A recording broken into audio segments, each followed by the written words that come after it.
عزيزي الميديا باير، يلا اصحى عشان تلحق المزاد الاعلاني.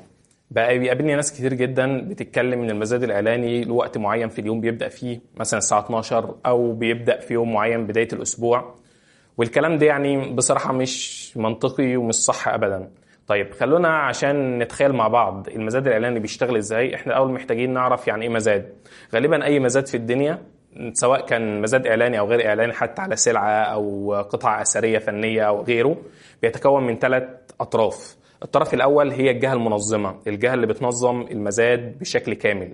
طيب الطرف الثاني السلعه اللي انت داخل تزايد عليها او عايز تشتريها، او الصفقه اللي انت بتطمح انك تمتلكها. طيب الطرف الثالث هو الشخص المشتري، وهو هنا مثلا يعني ممكن يكون جهة أو شخص بمفرده، يعني مش شرط حاجة معينة. طيب تعالى بقى نطبق الكلام ده على المنصات الإعلانية عشان نتخيل الأوكشن أو المزاد بيشتغل إزاي. الجهة المنظمة هي بتكون المنصة الإعلانية، ممكن تكون ميتا، سناب، تيك توك، وات ايفر يعني. طيب الشخص المشتري او الطرف المشتري هو بيكون الميديا باير، الشخص البرفورمانس اللي داخل يصرف فلوس الشركة او بيصرف فلوسه الشخصية ايا كان عشان يشتري مساحة اعلانية معينة اعلانه يظهر فيها. طيب السلعة بتكون مين؟ السلعة بتكون اليوزر، المستخدم اللي هو بيدخل يقضي وقت على البلاتفورم، وممكن البلاتفورم دي تكون تيك توك او اي منصة تانية. طيب امتى بقى المزاد بيشتغل؟ المزاد بيشتغل انت المفروض دلوقتي كشخص ميديا باير الكامبين بتاعتك اكتف شغال 24 ساعة، او في تايم سكادول معين انت محدده ايا كان، انت مشغل الحملة. بمجرد ما بيجي يوزر انت متارجته في الاستهداف بتاعك، او الالجوريزم فاهمه ان ممكن يكون اليوزر ده عميل محتمل ليك، بيبتدي هنا المزاد يشتغل.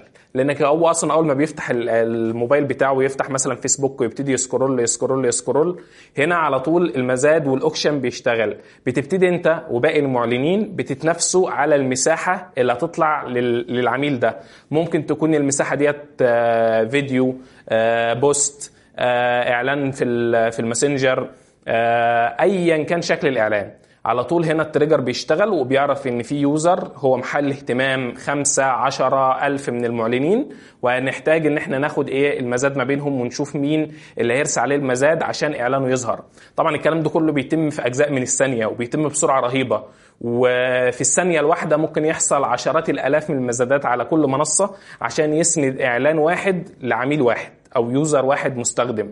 فالموضوع اذن ملوش علاقه لا بوقت ولا بتايم، هو مرتبط بمجرد ما العميل يدخل ويفتح الموبايل بتاعه ويبتدي يانجيجمنت مع البلاتفورم او مع المنصه، على طول تريجر المزاد بيشتغل.